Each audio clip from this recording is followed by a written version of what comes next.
Okay, here we go.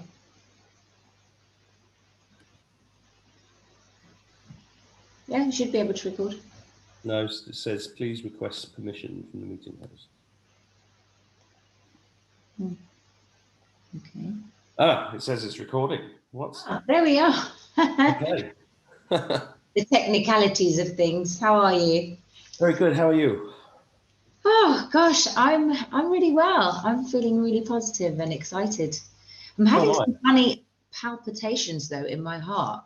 Like they've been happening for the last I'd say 36 hours. It's just been like really like shudders of. I mean, it doesn't hurt or anything, but they've just been like that. Really good. Have you seen the Schumann resonance the last couple of days? Yeah, I saw that. I actually saw that on your post. Just really bright white light, and I've been heart palpitations, headaches, all sorts of stuff. Like headaches are crazy. I don't get headaches, but this last 3 months, they've just decided to say, "Oh, hello, ALPA." So, for anybody watching this who doesn't know who we are, why don't you tell us a bit about yourself?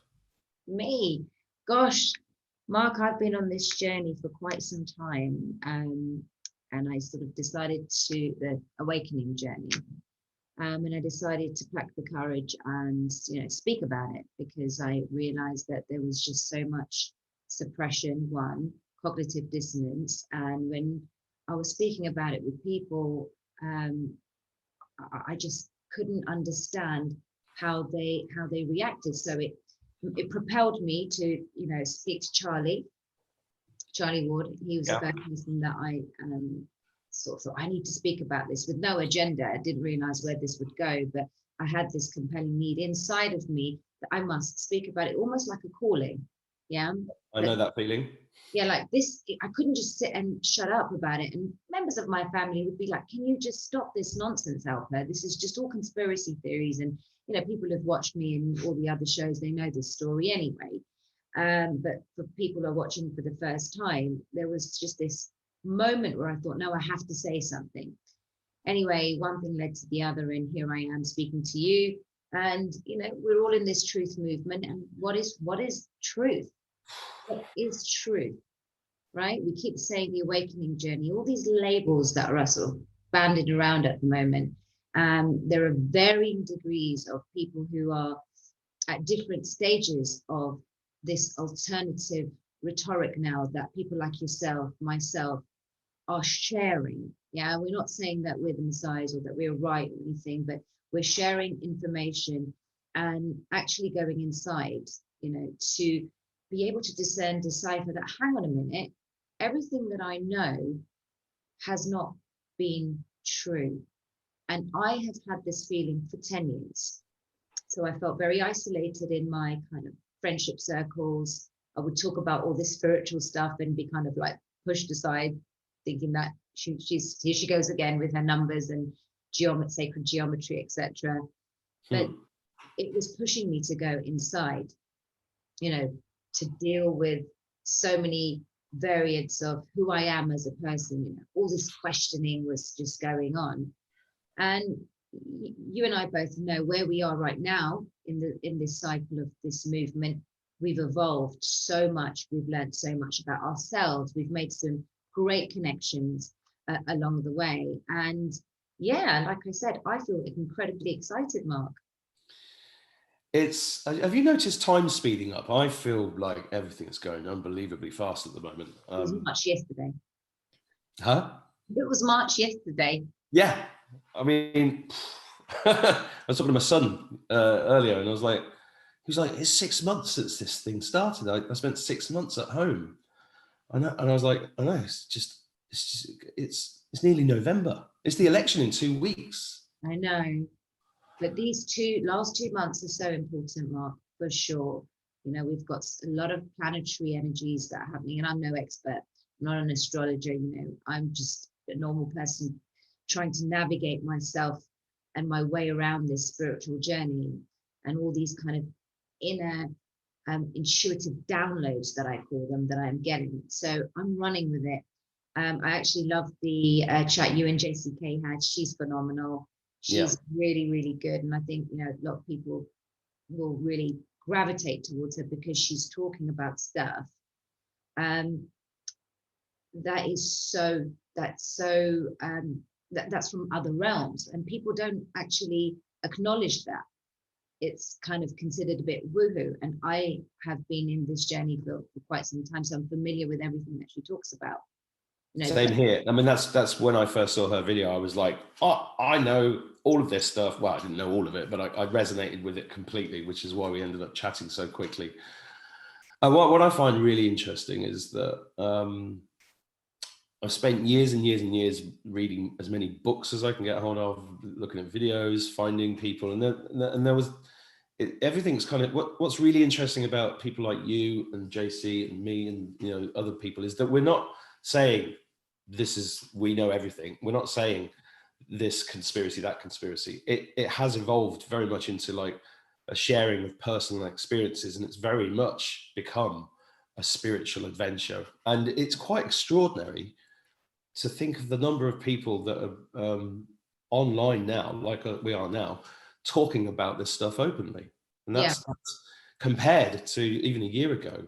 And you and I have something in common, like we've been in the business world for quite a long time. And I just had a flashback when you said the woo-woo thing, because I remember doing a conference in London about 5 or 6 years ago, and it was run by somebody who's very, very much in the business mindset. And she kept saying to me, can you stop being woo-woo? Can you just stop it? I don't want to hear any of that woo-woo shit. That's like my business partner. He's lovely though. I speak to him about this all the time, and it was so ironic that before all of this kicked off, I'd speak to him and say, look, I'm seeing a 22 here, number 1111, 777, all these numbers, 144. 144 is crazy for me at the moment. 144 is crazy, but we'll talk about that a bit later. Oh, but me, it's 17 and 45. Yeah, so all day long. Really, really, really interesting numbers those are. But yes, I was speaking to him about this, and he'd be just like, he's such a like encourager and a positive person, but still very when it comes to all of this stuff, it kind of just goes over his head. And it doesn't mean that he doesn't want to know or doesn't want to learn. It just is something that he doesn't resonate with, which is where a lot of people are at. And we can't also brush people who don't understand that they're not awake. And I find this is happening a lot in the communities. The sleepers or the sheep and the this and the that. It's not really kind of. We all need and I've been guilty of that as well, and at the beginning of starting this YouTube channel, I was I'm quite an aggressive Aries, right? So I attack everything at full pelt. I understand that. Sorry? I understand that. But yeah, my instinct is to go, right, we're up against, what are we up against? I want to go to war. I want to go and fight. And one of the first interviews I did on the channel was with a lovely woman called Deborah Sutton, who'd done a heart healing on me like 2 days before. And she kept saying, Mark, just relax.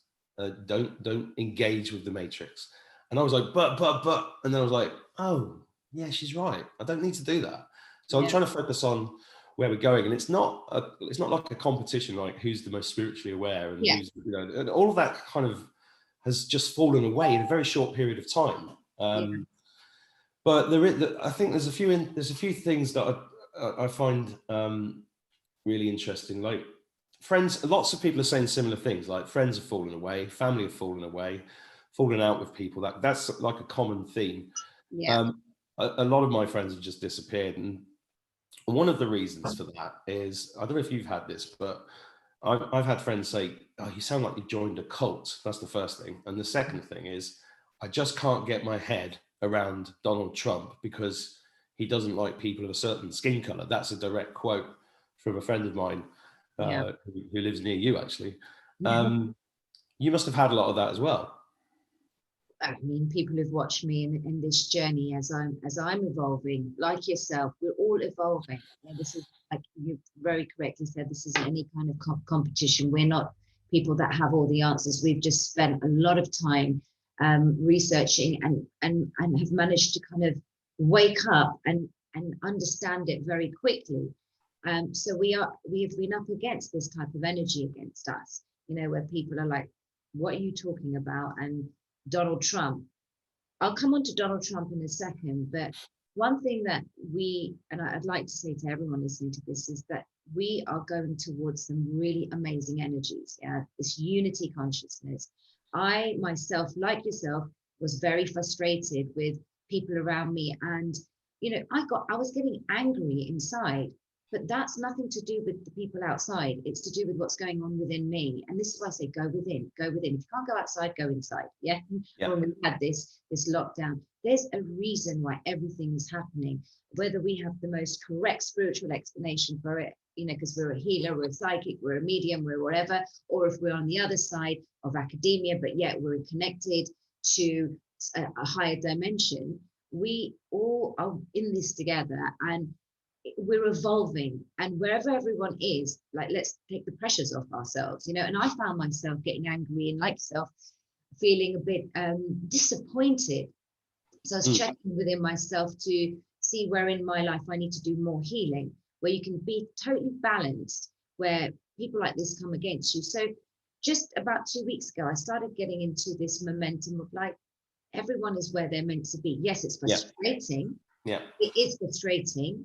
And, I was like to Charlie in my first, I just want to plant the seeds, because within the Asian community, this has been incredibly tough for me, because suddenly I have people around the whole world be messaging me saying, thank you for, just share. And what are we doing? We're just sharing information. I'm not going in the tunnels and taking the children out, I'm not doing any of the physical stuff. I have plans for stuff outside all of this, but we are, we are just sharing this information, Mark, and actually having the guts to do it. Why are people thanking us? Because of this situation you're speaking about, where people are getting shunned, looked at like there's some freaks because of one person and because they're supporting Donald Trump. So let's look at what's happened and why this has happened, right? We have been having this conditioning, this programming by who? The mainstream media. I know everybody knows it. We keep saying the mainstream media, but it's been an actual program. It's actually been strategically designed to program you. That's why it's called a TV program, right? We've been subliminally programmed for years and years and years and years. So here we go. The arsenal of the media, completely painted and portrayed him to be an absolute oaf, talking about his tan and his hairstyle and all of this nonsense. And you have little children straight away saying, oh my God, Donald Trump, he's a moron, he's a this, he's a that. And why has that happened? Because we have been subliminally programmed over a long period of time. So I understand where and why people are just defensive about him, just from an energetic plane. And that's this programming that's happened. Let's be honest, in the beginning, when I saw him on TV, I thought, he's not politically correct, but I like that. I like people who are not politically correct and just say things as they are. I used to be like that. I learned to kind of like add my P's and Q's before I say something. It's been going on a long time. I mean, I was in America in '87, and that's when PC I was first aware of it. So it's been going on a very long time, but it's a prison for your mind. And it's incredibly powerful how people are like getting narrower and narrower and narrower in what they think they can say and do. And they're trapped, and that allows the controllers to just get away with more stuff, doesn't it? Yeah. You've got that. So you have the media fraternities and entertainment fraternities that are continually bombarding you through songs, through the narratives and the scripts of the news, and through programs, and through the series and like Netflix. It's just all very lot of violence and horrible things that, I haven't watched Netflix for ages. I can't even remember the last show that I haven't watched TV properly for 10 years. I can't watch it. No, I try. I go, tonight I'm going to sit down and watch something. I sit there for 10 minutes and I'm like, I can't do this. I can't do it. And that's a really interesting thing that you say that, because that happens to me all the time. I think, I'll put it now. I just want to switch off and I want to watch something. Actually, do you know what I watched recently? The Octopus Man with my little, brilliant. It's just all about nature, and it's just this connection. And the man who has a connection with an octopus, he studies and follows this particular octopus for 365 days for 1 year and forms a relationship with him. It's like, that's a really good watch. But anyway, so going back to what we were saying, why are people so defensive when you mention Trump, just look at the academic institutions, for example, right? We are hit from birth. Yeah, you have these establishments that subliminally program the way students come out, and they have this, I say this a lot, the pseudo intellectual, almost arrogant sense of entitlement to the establishments that they are aligned with. And I'm not saying that in a disrespectful way, so please don't get me wrong, people, but it's almost like, well, I've come out of Cambridge and Oxford, and we obviously know better, because the system has programmed us all almost for two things: extreme like success and this placement of superiority in society, and how people will be then treated as a result from, being churned out of these institutions and establishments. And then it sort of demises people that didn't quite get there, and then having these whole host of sort of like not good enough and mental issues that come out of not like being a school dropout or an academic reject or whatever it is. Do you follow what I'm saying? Well, I'm going to interject because I'm father to 5 children, so this is very close to my heart. I also started a couple of schools in Marrakesh, and I've employed teachers and know all about syllabuses and all that kind of stuff. And I'm very, like the other day, one of my sons, he's a daydreamer, right? And I encourage daydreaming. I think it's a very important thing. And he because he was daydreaming and because he didn't do exactly what he was told in class, they have this thing called golden time, which is like something they get at the end of term when they have some, and he got it reduced. So he was being punished for daydreaming, and he come home and he was upset and he was crying. And I said, listen, you can daydream all you like, right? That's just a teacher. It's not real. You don't have to, and that's just something this week. My eldest son, I'm very proud to say, when he went to the American school in Marrakesh, and when you talk about subliminal stuff, I totally agree with that, but it's not just subliminal. It's right above the parapet. Yeah. And he had a class, I think he had a social studies class, where they were being taught the official narrative of 9/11 in school by a teacher when he was like 11 years old. And I'm very proud of the fact that he put his hand up in the class and said, at the end of what he was being told, what about Building 7? Sir, you never mentioned Building 7. The teacher was flummoxed. And I was always being called in to see the headmaster for him. That's and even the other day at school, he was, the teacher was, in the politics class, the teacher was basically slagging off Donald Trump. She wasn't teaching politics, she was teaching her politics. Yeah. And again, he put his hand up and said, well, what about all the good things he's done? And but she'd never heard of them. Yeah. So the teachers themselves are the most brainwashed, the same as the doctor. As you say, the higher up in academia, this arrogant kind of, I have the privilege at the moment to be working with a guy who calls himself Dr. Q in the States. He's a doctor that says that 30 years at being a doctor, he'd never read the ingredients to a vaccine. And when he did, it opened him up. And now he's written a book about it. What does that tell you? So within the academic establishments and then, the pharmaceutical industries and the medical fraternities, you have these people that we are taught to believe in, because they hold those titles, those labels, right? Yeah. Yeah. And the doctor said, in the Asian families, every parent wants their children to become a doctor, dentist, accountant, or something with the title. Okay? As we say, my son is a doctor, my daughter's an accountant, and I followed the academic path, Mark, but I didn't enjoy it. I felt like I didn't study, I didn't pay attention. I was a daydreamer too. I had similar run-ins with teachers, and my mum was in there, so she can't focus, she can't concentrate. So instead of actually helping the student, they will actually vilify you inadvertently and make you feel like you're not good enough. Yeah. So this whole thing has been going on for years and years and years. Our parents had to go through it, and it just gets passed down the line. So it's no surprise now we are where we are at the moment with Donald Trump. Children are being taught to hate him. What does that say? What's happened to freedom of thought, encouragement of questioning? Yeah. I mean, even bless my beautiful mother, I used to irritate her because I was a big question mark, right? But I'm glad that you find your own way, and the sort of person that, you know, will ask questions, you'll question everything, even if you don't understand, if it seems like a bit of a blur, you have this intuitive radar within yourself. Yeah, this guiding light, your intuition, which we're not taught about at school, which is the Not at spiritual. all. Not Yeah, at all.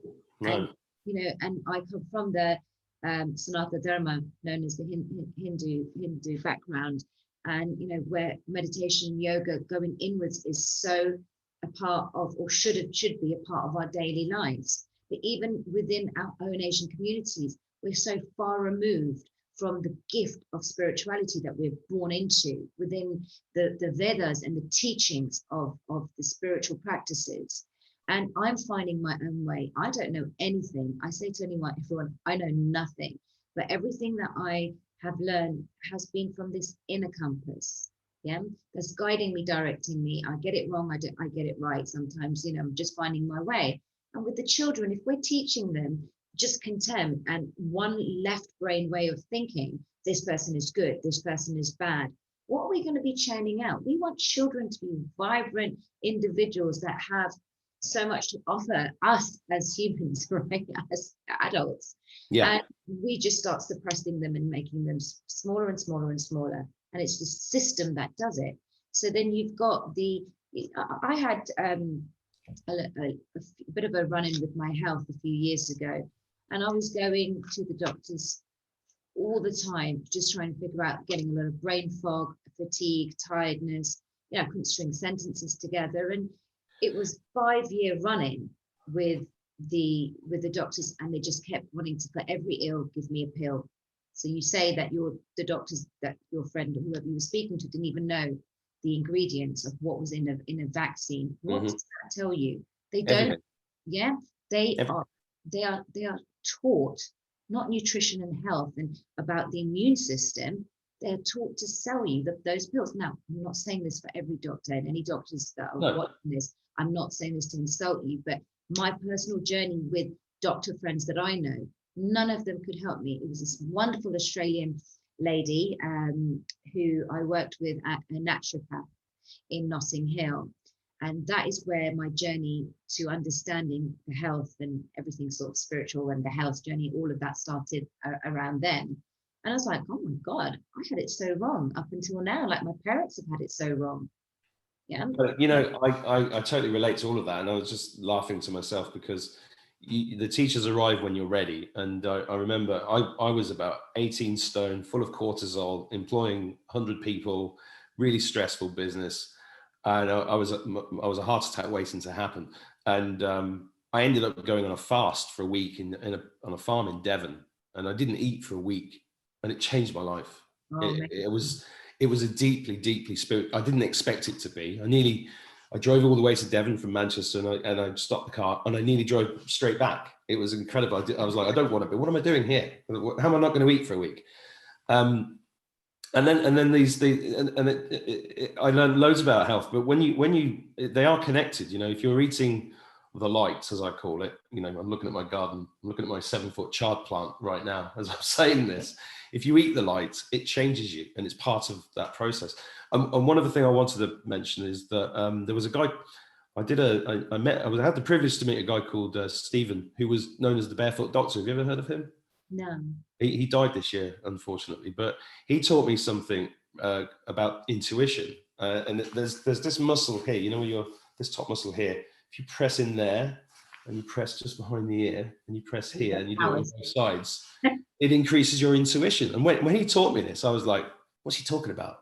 How does that increase your intuition? Yeah. And then I had this massive psychic experience like a week later that was just mind-blowing. And I was like, oh my God. And you get all these. So what I think is fascinating about chats like this is that you get a little nugget like that. You know, you go away, you do it, you have an experience, and then it kind of keeps you going down the path, and then the doors keep appearing, and then you choose whether you go through them or not. And what sounds like you've had the courage to go through those doors, and it does take courage. It takes huge courage what you've done, and I feel I've got to pat myself on the back as well. I feel like I've been courageous too, and it's not an easy journey. No, it's a lot easier to go back in the left brain, you know. it's a lonely journey, but in a good way, because I find now I can only take so much of other people's energies, because there is this disparity between where people are at and where what I can sort of personally cope with, because I'm learning myself to ground every day and protect and conserve my energy. Because before, with the empathic nature that I have, I would be absorbing people's energies, and I didn't have an understanding about all this parasitic cords, and the aura is protecting your aura from all these negative entities that can latch onto you if you're of low vibration. So along the way, I learned watching YouTube videos and listening to sort of people talk, and having had the blessings, should I say, for some amazing healers and spiritual people that I've had the blessings to have these chats with, and for them to explain to me what goes on with stuff that you can't actually see.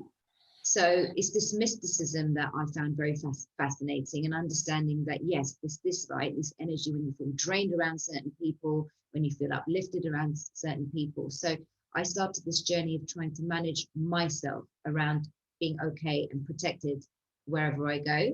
So now when something happens like these heart palpitations, I was like, oh, this feels great. What's this about? Yeah. So we're all finding our own way, Mark, and there is, like I said, everyone's doing it in their own time. Well, and like me, you're running a business in the 3D world at the same time as going into this other space.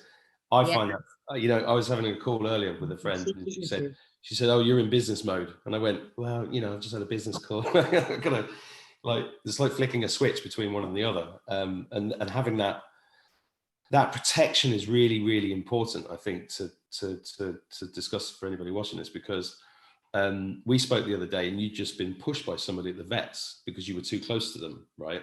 Yeah. And I got attacked in a shop the other week by a guy going, "Where's your mask?" And I, speaking for myself, it was the one time that I just walked into a shop, not thought about it, was totally not thought about protecting myself, nothing. And I was taken by surprise. And then my adrenaline went through the roof, and it took me like 4 or 5 hours to come down from that experience. And, and you're in London, right? So I'm in west of Ireland, but, it's a lot more sparsely populated. You can't really avoid people, can you? No, I mean, and thanks for reminding me about that experience, because it just is very telling where people are at mentally. Yeah, so this is where this stuff. Wish people would wake up. Wish people would wake up. But if we're having to deal with these petty, trivial things that happen at grassroots level, you get to a point where you're like, whoa. And I wasn't expecting that. As I said to you, I was just waiting on my little arrow.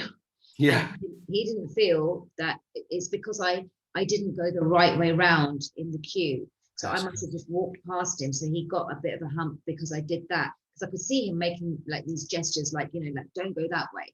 And I had my dog in my hand. So I was just a bit oblivious. I wasn't really paying attention. So I just went, stood on my little arrow. And then he just literally said, can you move further down? I said, no, I'm okay where I am. And he just pushed me. And this is an old man, right? And with his dog. And I was so shocked that I was like, tongue-tied. I'm like, what the hell happened there? Yeah. So it's very telling where people are. And I was so upset for a while afterwards. It just changed my vibrations. So this is where I went back and said, okay, ALPA, he's done that. That's his thing. You don't react, because I just went, what are you doing? How can you do that to a woman? Yeah. With a few profanities that I held, like, I can fight back. I'm a little thing, but I can fight back. And I was just like, that was not called for, and you shouldn't have done that. But afterwards, we have to pause. We have to pause and say, look, what is this all about? So we're just like this, and all our emotions are all over the place. And the other thing, Mark, is we're in a Mercury retrograde. Right? I've noticed every time I try to turn something on, and I'm just giggling to myself because I know exactly what it is, so I just reboot and go away and then start again.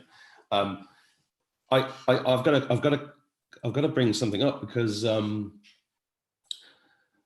my son just came in earlier, and he said, look, I've got to do my first public speaking thing at school. And I said, what's the subject? He said, mental health. And I was like, why are you picking mental health? And he said, and I've mentioned this, I think, on the channel before, but you know, a 15-year-old girl committed suicide at his school last week. A friend of mine, 25-year-old boy I know about near here, hung himself in the kitchen. His friends said they're dropping like flies. I think it's really important to, you know, because there are actual people are actually dying. You know, this situation is awful for a lot of people. I mean, how do you have you come across that kind of thing happening there? Those palpitations are happening right now. Yeah, and it's not because I've heard this negative news, because they happen sporadically. So I think, you know, like, download that. Yes, I'm glad you brought that up, not in any sinister way, but this is what we've been saying for a while, that, you know, this second wave is really going to be about the deaths and the suicides, and people need connection, and there is so much confusion, fear-mongering going on, even though no matter how best of, like, you and myself try and pump people up and say, look, just, you know, be positive. If they're still latching onto the news, and if the majority of the people are all like, oh my God, this is happening, and this is a virus, and imagine the psychological imprint that's having to young people. You know, you can't, connection is so important for their involvement and their development. And yes, I heard of one person, and that actually really, I don't want to use the word crush me, but it did. And it's just like hearing this now, it crushes me inside, because I'm thinking it from an angry place. It's like, and propelling me even more to speak about this, you know, that this is wrong. Put all our differences aside, everyone, but let's focus on the mental health of our youth, of our children. And stories like this, just we're so evolved in a society, in so many things, technology, everything, but we're not evolving here. Mm-hmm. And, you know, we're not teaching our children, and I'm not a parent, so I'm not giving my 2 pence worth or anything like that, but we need to be teaching our children to be strong and to be, you know, robust, and all of this stuff. We're not paying attention to what they're watching, you know, on their iPads and on their computers all the time, you know, just leaving them to themselves. Like, I'm not saying all parents are doing that, but why has this happened? Well, there's been a big abrogation of responsibility that's come from the system that they've tried to create. So the separation of people is a big part of the control system, and just handing over. You know, look at the way the genius of the lockdown, really, here at least, was everybody gets paid, right? So you're not going to stand up and argue against the government if the government's putting £300 a week into your bank account, you know. And the very first interview I did with Charlie Ward, I used this term. I was like, because people are suckling on the nipple of the state, and this comes down to sovereignty. This comes down to individual sovereignty, not national sovereignty, which is about what you're saying. It's about personal responsibility, and everybody's on a different part of the process, I suppose. And one thing that's popping into my head while I'm talking about this is this, going back to the 144 that you said at the beginning, because I was talking to JCK about this the other day, and she said that the elders of the original people in Australia are talking about the 144,000, and she says it's clusters of 144,000 people in each country that are required to hold the light to get us through this next stage of evolution, if you want to call it that. Yeah. And does that resonate with you? My eyes just flicking now as that's just happened. Look, it's happened, the two things. So I'm trying to decipher myself as to look when I get these downloads, and I've navigated myself in this journey through synchronicity, so numerology. The numbers were bombarding me, so for sure I definitely have heard that. So there's variables online when you go in and inquire. I was curious as like, what do these numbers mean, because it's not just like on the time I'll see it as 144. That happens all the time, but it will be like something happened yesterday. It will be like 22 likes, 144 views, and 777 shares. Those are powerful numbers, and that happened, and I just screenshot them every time now. Or when I get a receipt, it would be like 1111. So my understanding is that there are 144,000 light workers, or people that are ascending onto the planet to help humanity evolve. I didn't necessarily know that they were in the clusters within each country. So that's a good, that's a good nugget of information, because I thought, if there's only 144,000 in the world, we've got a long way to go. Yeah. Yeah. I was like, this is too much responsibility for me. It's like, if I Well, you're not alone. You're not alone. Yeah. As in, like, for the 144,000 people, like, no pressure. But okay, okay. We said within each country, I can cope with that. Yeah. But we have a sense of responsibility. We've decided to go down this path, and make this bed. We've got to lie in it, and yeah, I had no idea where this was going to go. I mean, I haven't. You've done your channel at the moment with work and everything that I'm doing. I found it difficult just to do the research, because I want to make sure I keep up to date with what's going on. And I know that while we don't want to keep concerning ourselves politically with what Trump's doing, it's important though. Oh, and it's you can't not be interested in it, because it's just extraordinary. I just want to mention this one thing. I was watching Donald Trump do a speech last week, I think it was, and I don't know how it was done, but he ended the live stream on Facebook at precisely 17 minutes and 17 seconds, and you start seeing Steve. This isn't nonsense. So I was blogging about synchronicity and numbers 5-6 years ago, but I didn't really understand what it was then, I must admit. And I ended up doing things like going on ayahuasca retreats and stuff like that to try and find more answers. And this year it's all just becoming kind of apparent, isn't it? And it's kind of like, it's falling into place. And it also feels very familiar. Yeah. I have this feeling of real familiarity with the whole thing. And talking of ayahuasca, there's a song in ayahuasca circles that is sung called I'm Coming Home. Yeah. Pachamama, I'm coming home. Yeah. And when yeah, I'm feeling that one. I'm feeling that one. I got you on that one. Oh, that's a big one.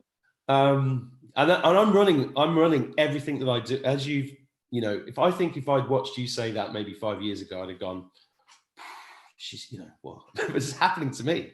I love it now when people say that she's just crazy, because my level of cray, I'm 50 shades of cray. There's there's so much excitement within. You when you understand the good, bad, the ugly within yourself, and I'm asked, you're evolving every single day. Yeah, it's amazing, isn't it? Every single day, and you get it right. I'm an inquisitive person.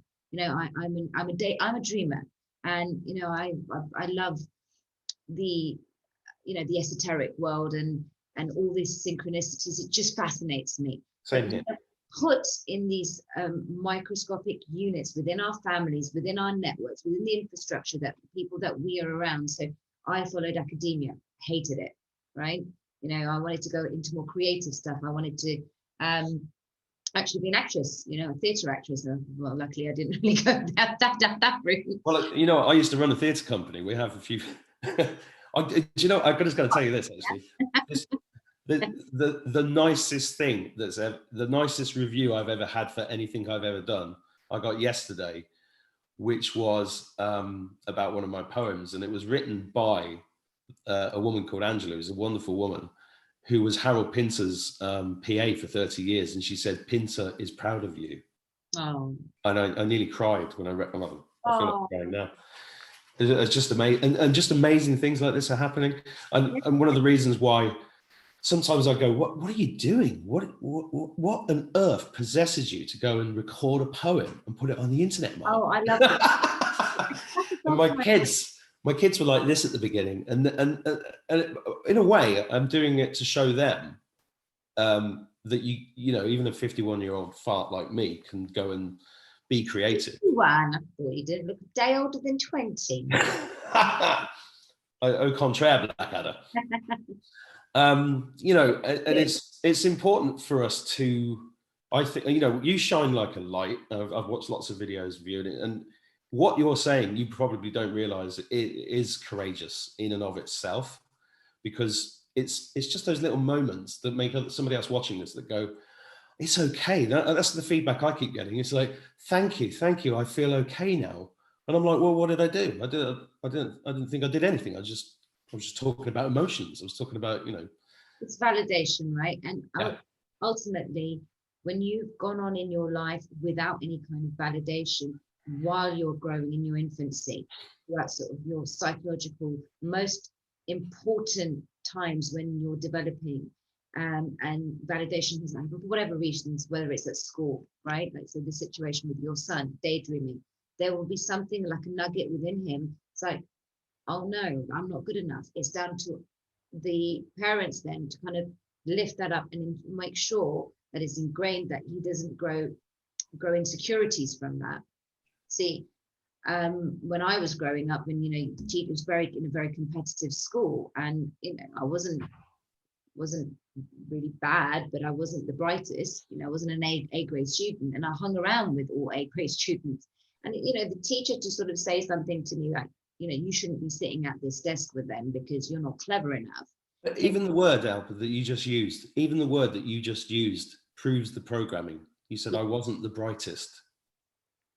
You probably were the brightest. According to the system. Yeah, I know. But even the word. System, because the brightest implies the one who's most in the left brain and does all the homework. Yeah, that exactly, and well spotted. You see, it's so even if we are guilty of it ourselves, we're unhooking ourselves from the paradigms of the cabal, the deep state conditioning. Yeah, so we are unhooking ourselves all the time, every day, because it's so easy for us to go into that because that's all we've had. So we've kind of jumped into this other like kingdom of knowledge, and a new light has shone upon us, and we still can go flit in and out from it. So well spotted. Well, it's have you ever seen have you heard of Plato's allegory of the cave? No. Anybody watching this should go to YouTube and type in Plato's allegory of the cave and look for the there's a little animation, a really amazing animation, and it's basically the story of some guys that are in a prison inside a cave, and they're chained up all their lives, and all they can see is the shadows on the wall, which is the shadows of the guards walking in front of the fire. That's all they've ever known. One of them escapes, gets outside, sees the sky, sees the birds and the bees and the flowers, and he's just gobsmacked. And the first thing he does is he runs back in to tell his mates and to try and escape from the prison so they can come outside. Guess what they do? They kill him. Which is actually, I think Bill Hicks or George Carlin did a gag along those lines. What do we, I think it was Bill Hicks who said, what do we do with those people? We kill them, JFK, Diana, Martin Luther King, Malcolm X, anybody that stands up shining a light and saying, actually, you don't need to do that because we could do this. Gone. And did you ever find did anybody ever say to you at any point in your journey that, oh my God, you're so brave. Aren't you afraid? Aren't you afraid? I got that loads. Yeah, actually, some really good friends that are well-meaning, and they don't necessarily understand what it is that I'm posting. And the reason they don't understand is because they don't actually take the time to read it or watch it. That's why they don't understand. And that's what I realized. But they said, look, you're talking about this stuff that's been going on for ages with, and I'll speak about that in a second, with children, and you've got to be careful. There's a lot of sick people out there. Granted, yes, I get that. And we do have to be careful, but of what really, like, now for me, the quest is just, we've got 2 more months, I'd say, 2 more weeks at the moment. We'll see what happens. Do you have a sense that the clock is ticking? Do you have, because I have that, like, at the moment, like, this is now. Yeah. So now, like, I'm thinking, okay, like this, I just have to carry on. But sorry, I just lost my train of thought. This is what happens. Where were we? I don't know. I've lost mine too. Where are we? 2 peas in the pod. I was daydreaming. Sorry. I know. Well, yeah, this is the thing. Focus and paying attention and all of that. This is so overwhelming with the information that we that's being bombarded with, and then suddenly, oh yeah, that's right. What did people think I was going to, like, basically get shot? Well, you heard what happened to Charlie Freak, right? Oh, I got the message the other day that there was gunshots outside the house again, and they've had the helicopters and all this crazy stuff. So these things, and then Charlie Ward had some threats and stuff back then. I don't know about now, but everyone who is trying to expose the truth to the best of their ability are getting attacked in some form. So we saw all the YouTube channels that went down yesterday. All my favorite channels just disappeared overnight. Did they? YouTube or Twitter? YouTube. I thought it was lots of channels like Edge of Wonder, Destroying the Illusion, you know, good guys. The Santa Surfing guy. I don't know about that one because I don't really watch. No, because I saw something, because Charlie set up a new channel. It was a big wipeout. I haven't yet. So, but they're really attacking. So everyone's getting attacked in some shape or form. My Instagram got whacked, and my Instagram had nothing to do. Like on my Facebook, I put everything because you can share articles, and it's a bit easier to share information. And Instagram had just all my pictures from the last sort of 6-7 years. So I just kept it a bit separate. But in the stories, I was sharing some stuff, but it wasn't even that bad. It was mainly about all the spiritual stuff that I love talking about and these quotes. And, you know, I love a quote. And next thing you know, my Instagram's gone down after I did the Hunt for Red October show with Charlie Freak. That did really, really well. Like, great. It was fantastic. That's on like 105,000 views. And I'm like, wow, that was brilliant. We were really in the flow of so many things. And I love that, you know, we, like ourselves, we're just, you know, flowing in such lovely synchronicity. And I think people are gravitating to stuff like this now. Some will absolutely hate it. And they're going to be the haters that criticize. And, you know, I get criticized for interrupting too much. And she talks too much. All right. I do. I put my hand up, you know. But there's a real appreciation from people as well, and in as much as I was appreciative of like the Charlie Woods and all the other spiritual channels that I've been watching over the last few years, I wasn't watching the news, and there's going to be an appreciation for that authenticity and that rawness. You know, we are just a bunch of people that are coming together and giving you a chance to think in another way, to explore and find your own way, you know the truth, be the light, find your own way. Well, you know, lockdown, although I knew this virus or something like this was coming, I was blissfully unaware of it because I was having such a good year. You know, the start of this year was just lovely. I was in Mauritius, I was doing talks, it was beautiful. And then this virus came and I was like, oh God. But I've been waiting for something because I've known about the New World Order for 21 years. And I knew that this was something was going to happen around now. And everybody was predicting it. All the ancient prophecies from the indigenous people, all the writers like David Icke, etc., all talking about this time. So this was coming. But I did get, you know, the first few weeks of it, it was really powerfully turned on, you know, and I was in a state of shock. And even though I knew it was coming, and then I found Charlie Ward, and then I found Charlie Freak, and I remember the day that I found Charlie Ward, and I was just like, oh my God, this is lovely. Somebody's actually saying something really positive in the middle of all this crap, and then life got better basically. Yeah. And like I said, the teachers appear when you're ready for them, and 100%. And it is quite.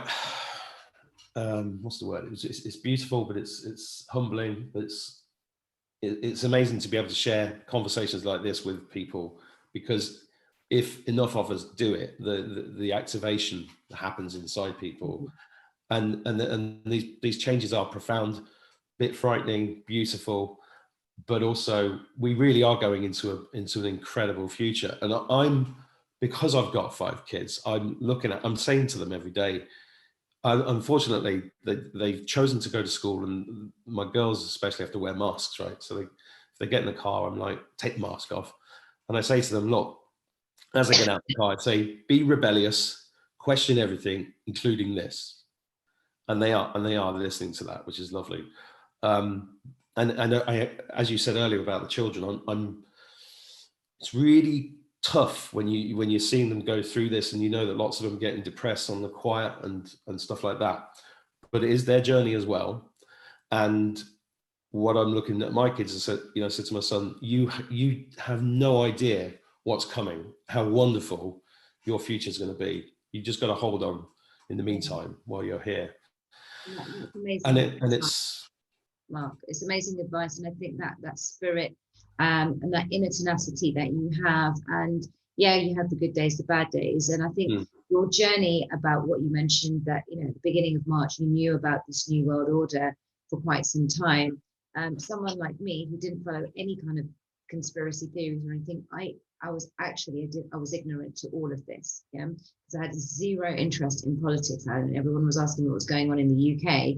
I was just in a cocoon for a very long time, very sheltered in a cocoon in my own inner journey. So you're right, something happened. There was a huge energy in March. It was almost like, well, she's going to be a bit of a hard case because she knows nothing, yeah, right? So it's like this energy sort of was, it was almost like it infiltrated my whole psyche, and it was like, oh my God, I get it, like these visions, and I started seeing things, and I connected the dots very quickly.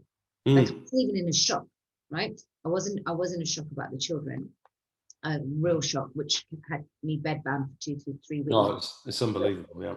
Someone who had very little understanding of names and people and what their positions were politically, everything made sense. And then my intuitive guidance said, right, follow what's going on in America. You need to follow what's going on with America, Donald Trump, and then you go down the rabbit hole.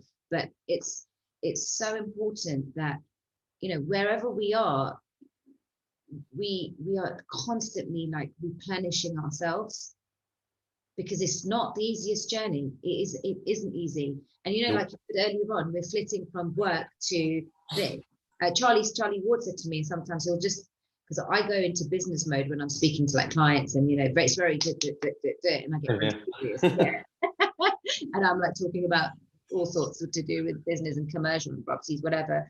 And sometimes I forget that, to migrate back to this, I'm still speaking in that, from that hat on. So, in the beginning, this was all new to me. I had YouTube and social media, and I found it a bit overwhelming, and I still do. I still do sometimes, But we're in this together, and I think. Did you watch Trump's interview with that journalist on NBC or CNBC? I don't think, which one?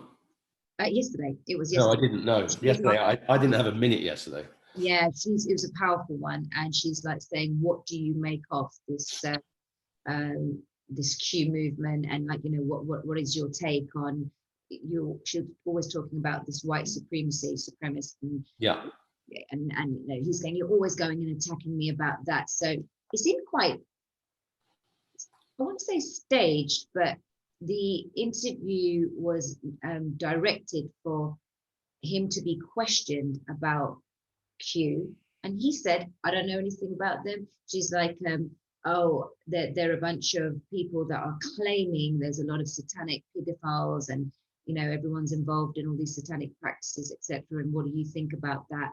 And he goes, "Well, there's nothing wrong with what they're fighting about, right?" But he goes, "Well, I don't know about Q. I mean, if they're talking about that, well, they're not wrong." So it confused me a little bit when he said, "I don't know who they are."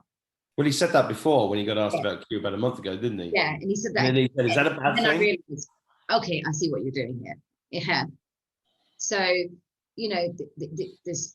they're talking about it in the mainstream now, so that's a start.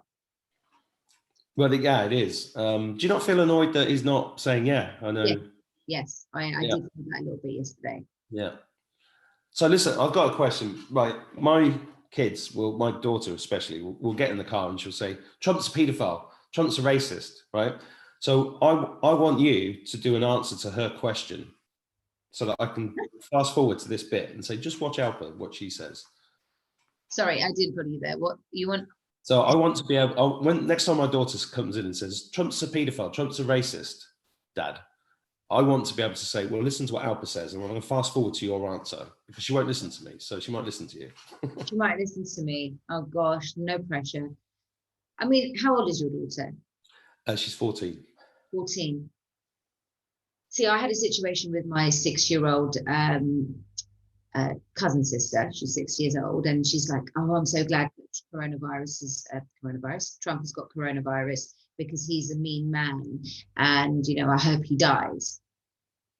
So I said to her, I said, "Sweetheart," I don't want to say her name, but do you realize what you're saying there? That's not very nice. And who's telling you this? And she said the teachers are, and it's in the news, and everybody says he's bad. Yeah. So we're up against the everybody's. Yeah. But I would say to your daughter, okay, don't listen to dad. Yeah. Because he might be a bit too woohoo for you, but follow what he's doing, or watch the people that he's talking to. Right. And she's 14. She's obviously more developed than a 6-year-old, but teach her how to do her own research. I mean, well, this is happening. My other daughter is now sending me things on WhatsApp, which is like the graph going. She's sending me stuff that's like she's doing her own research, which is brilliant. But the peer pressure. That's the way, right? I know, but the peer pressure is huge. I mean, she got in the car the other day and said, "Oh, my friend, she really likes you, but she doesn't want to come in the car because you might talk about Trump." Because I'm like, it's like it is. It's crazy. I've never seen anything like it. That's what they're doing to us, though, really, aren't they? Like, oh, there they go, Alpha, there she goes. She's dropping bombs on her Facebook. Let's just unfriend her. I was looking for someone that I wanted to get in touch with, and I went, oh, they've unfriended me. Okay, that's fine. I've not even looked. No, I was looking for someone that I wanted to get contact with, and I went, oh, okay. That's the point. There's quite a few people I've not even thought about for months that I should go and have a look and see. Yeah, there was just somebody that actually had nothing to do with any of this stuff. It just for whatever reason, and I realized, I thought, and you know what, the stuff that we're posting is just not something that they are able to open their minds to. No. And what we now need, though, Mark, is that we need the exposure. Of course, when Trump asked for the redaction and the declassification of the emails, that was a start. But I know it's something that's going to happen every single day. But we do need concrete, like, proof of some of the big stuff. So hopefully that will start with Hillary Clinton very soon, and then it will move on to Obama. And no matter how much is going on social media, this is what's being hooked within their mindsets, that the media will tell you the truth, because they're also being taught to listen to the BBC and Sky News, not social media. One of my friends was telling me her niece and nephew were going through this, wearing masks and not listening to anything that their friends are telling them about all these conspiracy theories. So it's we're in a big war here, a psychological war. 100%. So, sorry. No, and I'm just saying, so how do your daughter's like being hit everywhere, and then there's that peer pressure. So even if she maybe like, dad's talking about this, and I believe him, she doesn't want to be. It's like that inclusion, as it is, they're all separated in this. Absolutely, it's really, really important to them. I mean, my kids grew up understanding about food. Yeah, I catch them drinking aspartame drinks outside the shop, and they hide it. And I'm like, come on, what are you doing? And it's just because they want to be part of the group, and that's. He's got a big role. I feel like they belong to some, social group and stuff, and that's a really, it is. I think this is why. Going back to that thing about people saying to me, aren't you scared? Aren't you scared of being killed? This was 4 or 5 years ago, because of what I was putting on Facebook then. I was putting up stuff about satanic pedophiles 5 or 6 years ago before. I mean, it's amazing to me to see it being discussed so openly now. I just can't. I don't think I would have, with me in the way that I am. I think God's timed everything. Everything's in divine timing for me. Yeah. And it's like, you wouldn't have been able to handle that like 5-6 years ago. Well, exactly. Because I'd ask myself, why am I the one that's knowing about this stuff now? Yeah. So now I understand why. Hats off to you there, because I always feel people who have been awake for years, and someone wrote into me the other day saying, Alpha, I've been on this journey for like 20 odd years. I'm like, well, heart went out to him. It's like, how in the heavens have you coped? This is 6 months for us. Yeah, well, within this, how everything's being exposed and this explosion on social media. But people who didn't have social media and have had to, like the Bob Marley's, Dr. Sebbies of the world, that have had to live in their truth and continue fighting for that truth. They're warriors, right? And Oh to yeah. go through that. Here's me on the battlefield since March. Yeah. Yeah. And I'm like, I'm trying to fight and I'm helping. But you guys, even yourself, known for 5 years, I don't think I could have coped. Well, I think you said it's all divine timing, and you know, God's putting the pieces on the field at the time that they're required. You Yeah. know, so we stand on the shoulders of giants. You know, Bob Marley and stuff like that. You know what he did. The energy frequency ripples through time, even though time doesn't exist. But and then you know, we were all activated at the right time to do the thing. I mean, I spent 20 years in more than 20 years in marketing, wrote a book on it, made courses, made a living off it, and often would question, you know, what am I doing this for? Because I don't know if you've ever seen Bill Hicks, but I've mentioned him already once today, but he does this great line. He just stands there and goes, anybody here work in marketing? Kill yourself. You know, it just does this whole thing about people in marketing being the scum of the earth. And I was in marketing and I was like, I agree with Bill Hicks. Yeah, I'm in marketing. And I kind of convinced myself that, well, I like helping the little guy against corporations, which is what the internet allowed me to do. So I found a way of living with that. But now I'm finding myself helping people within this community, right? And really getting them to a position where they don't have to worry about money. They can just get on with their job because they've got a job to do. And it all kind of makes sense, you know? Yeah. Yeah. Everything kind of makes sense if you just keep following that intuition and that feeling. And, you know. I have a So, question for you too. So speaking about like what you're doing with courses and within marketing, and let's just say in the yesteryears of all these motivational speakers that come out, such as Andy Harrington, Tony Robbins. You've got this stuff about NLP, Richard Bandler, and learning the landmark, or in the 80s, the landmark course was really, really popular. yeah. These courses that were designed, motivational courses designed to help you in your career in sales. How do you view the structure of those type of courses now?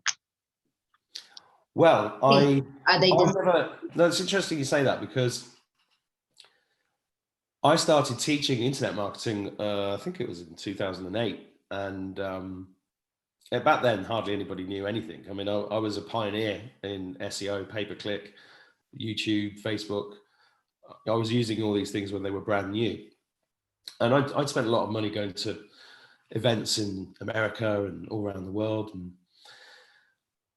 And I started talking about it, but I was just talking from my experience. And I was like a kid in the sweet shop who just wanted to share. Look, this is amazing. If you do this, this, and this, you can do this, this, and this. And I remember going to one in London. What was his name? I think Andy Harrington was on that day, actually, but there was Brendan, I can't remember his name. It's an American guy. Yeah. And I swear to God, he did a 4-day event and I was a guest. I was invited, right? And after the first day, I was like, I can't do this anymore. You know, this guy was cramming half an hour's worth of material into 4 days. And the people went running to the back to sign for the $1,000, $10,000 course. And it never sat well with me. And I never did that. You know, I did make courses, but they were my courses. You can go and watch them. They're proper teaching. Like, there's more in 1 hour of my course than you'll get in a 20-hour course from these guys that were making millions off it. Yeah. You know, but I never sat well with it, and I never pursued it. I understand all the techniques. I mean, for example, I deliberately never went on an NLP course because I just don't like the idea, because it's manipulation. I studied NLP, so it was in 2006.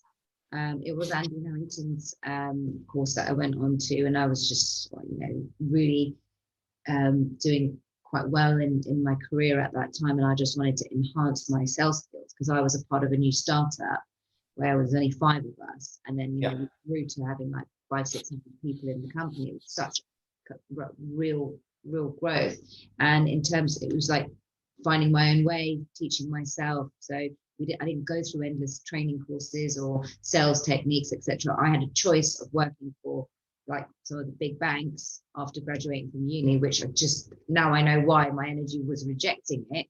So Morgan Stanley and HSBC I was going to work for as my first graduate job. But then I was like, no, I had this opportunity to work for a new startup, no pay or nothing. It was just a self-employed position. And I took that. So in that, it was a new company that was developing. So I went for these courses back then, and just to enhance my interpersonal skills, communication skills.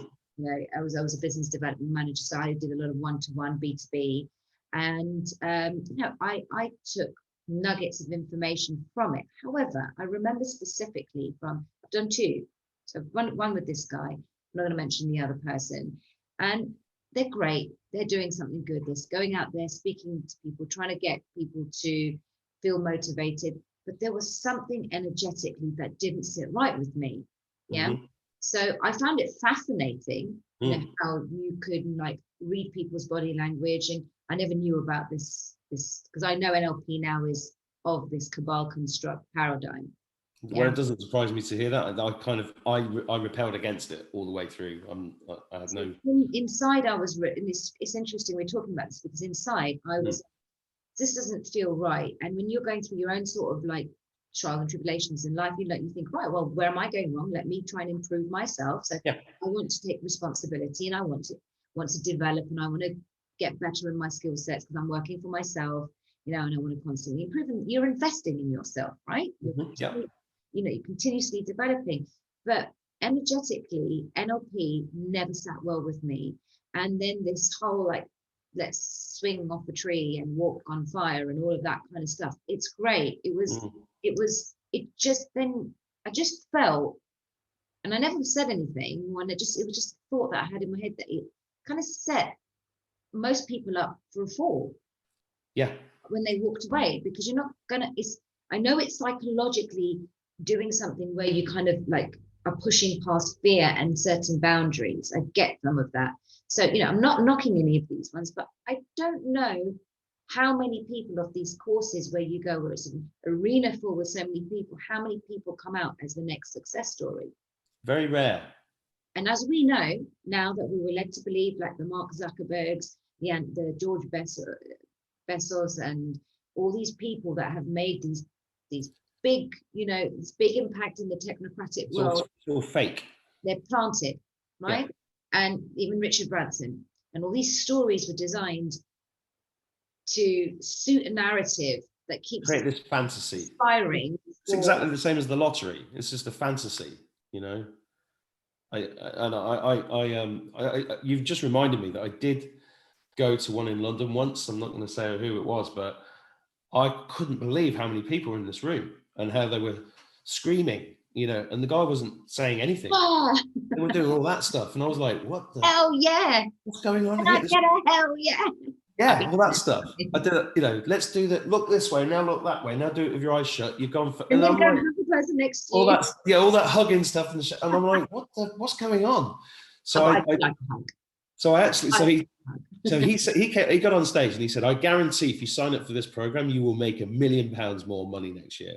So I thought, right, I'm going to do this. So I went and signed, I think it was like 10 grand, right? So I signed up for it. I was the first one there. And I went to this event in another country where there were 17 other people in the room from other businesses. And this guy had got them all to fly to this country and spent the whole weekend letting everybody tell everybody else what the problems were in their business. And he just sat there and listened. And I was like, something wrong here. This is something wrong. So I started, when it came to me, I started picking apart their websites and all of this. And I was going to do it. Literally that night, all of them were coming up to me saying, when we get back to England, can we come and see you? And I was like, sure. So I charged them to come to a seminar, and I spent 2 days teaching them everything they needed to know to sort the business out. And I learned so much by doing that it's a bit like employing people. People only do the things that they want to do. Yeah. So you can go, or that they like doing, right? So you can, and this is something to understand about management, relationships, everything. You know, you've got to find out, who is that person really? What are they about? What do they love doing? And then put them in that position, and don't expect them. You know, and this is back to the kids and everything else. And one thing I was going to mention earlier is Do Schools Kill Creativity by Ken Robinson. Everybody should watch that. And by the way, you don't have to be a parent to be qualified to say the things that you've said. You know, we need leaders like you, right? Because it's got to be heart-centered, heart-based, inward. And that's the future that I can't wait for. You know, this sausage factory mentality is done. It's just, everybody knows it's done, don't they? Yeah, In their hearts. they do and they don't. You see, you know, I still see. Well, Stockholm syndrome. Yeah. Yeah. Well, you know, I sit there and I try not to let it get to me. But we said earlier on, you know, we just have to understand where everyone is in this journey. But there comes a point now where, you know, so much is being shared online as well, and these protests that are happening in London and all around the world. Surely people who may have not believed what was going on and thought, oh, these are all conspiracy theories, and now so many people are waking up. I just wonder what the people that are still choosing to remain silent, or the guy that pushed me, or those sort of mindsets, what they actually think is going on. What do they think is going to happen? Because when I still hear, oh, I can't wait till everything goes back to normal, mate, that's not going to happen. It's not going to happen. It's not happening. New shores, right? We have to understand that. And for me, especially, how I've evolved, like, I found social media really overwhelming before, but never have I gone and spoken up as I have now. Why? Because this is the time. Am I going to be doing it for the rest of my life? No. I'm already thinking about things now. I'm seeing things in the future to help the evolvement of humanity. Yeah, because we're not going to be sitting doing these like podcasts for the rest of our lives, right? It's going to develop into something else, and we want to help the consciousness of humanity to evolve. We are semi-conscious people. I'm not someone that knows everything about spirituality. I get tongue-tied. You know, this whole YouTube thing was a complete new experience for me. But I'm sort of thinking in the future. But right now, though, we're in the here and now. We have to be present in what's going on. So it's a question of balance. Yeah, we have that balance. Okay, well, we know that, you know, this Trump situation's happening, and the grunts that everybody has with that, then with the masks, then with the virus itself, and then with where everyone's fighting with everyone, with you're awake, you're not, you're this, you're that, blah, blah, blah, blah, blah. Right? We balance it. We balance it from a place of, for me, it's like, take a back seat, pause, take a back seat, pause, take a back seat, pause. But don't stop what you're doing, because this is the battlefild that we're on. That's what I did a couple of weeks ago. I had to stop. Yeah, I know. It was so strong. I was like, I don't even know my name. So I just stayed off Facebook, went to sleep when I needed to. Yeah. But in my head, I was like, in my head, it was like being taken off the football field as a kid. It was like horrible, you know. I want to go back on, you know. You know, when you've broken your ankle, you just need to get it fixed, and then you go back on the field. And it was like really frustrating, but I just had to get that balance, because it was like I was flying so fast that I couldn't suddenly message. I was like, I can't do this. I need a break. Yeah, I saw that on your Facebook, and it was the same time. I had it exactly the same time. For me, there was just an interjection of some. And I think JCK spoke about it in one of your shows, the entities one. I feel that I was, you know, potentially sort of attacked, where, and a lot of the truthers who had been, like, you know, their shows were going down, Charlie's show went down, I just ended up, and then I saw yours. So these were confirmations that actually we are working with the, you know, this the light and the dark, right? So it is a war. This really is a war, and we're on the battlefield. So we've just taken a bit of an injury, and, you know, we have, you know, it depends what level of the war you're at as well, you know, what you're choosing to do. So I think it's, you know, this is just beautiful to hear things like this. Not that you got whacked or anything, but with the synchronicity, but I'm not that crazy, the synchronicities of our times, because you came out, you were speaking about stuff, I was like talking to a few people, and then just off my Facebook was just dropping bombs all the time. But I hope that everyone watching this, you know, watching me for me, watching you for you, will take away that, like, the essence of what and why we're doing this. You know, it's for the greater good of humanity. We don't claim to know everything. I think we're just a group of people that have woken up to a narrative that hasn't set right with us. You for a lot longer than myself, you know. I'm just since March, I'm a newbie, and, you know, we're evolving in this journey all together. And it's the unity consciousness that I always try and promote, and going inside all the time. I always say this: go inside, And I think, you know, we always get nuggets from listening to these podcasts, and let's just hold hands and try and elevate each other. Well, I think that's the perfect place to stop. And, Yeah. you know, it's been a real pleasure speaking to you. It's amazing how many friends that we're making that we've not met yet. I was talking this morning on the phone. So, well, we're going to have a party. I got invited to some place in Spain. We're going to have a big party here. We're going to do that. And I was like, so funny. All my best friends now, I've never actually met. Well, I'm coming to that party. I haven't been to Oh, one. I know, with bells on. I'm there. My name's I on the can't list. wait. Yeah, no, Mark, has been really, really, really nice speaking to you, and You too. lots of thought-provoking conversations, and it's just aligned nicely and flowed in beautiful synchronicity. So I'm honored. Thank you so much for your time. Thank you, ALPA.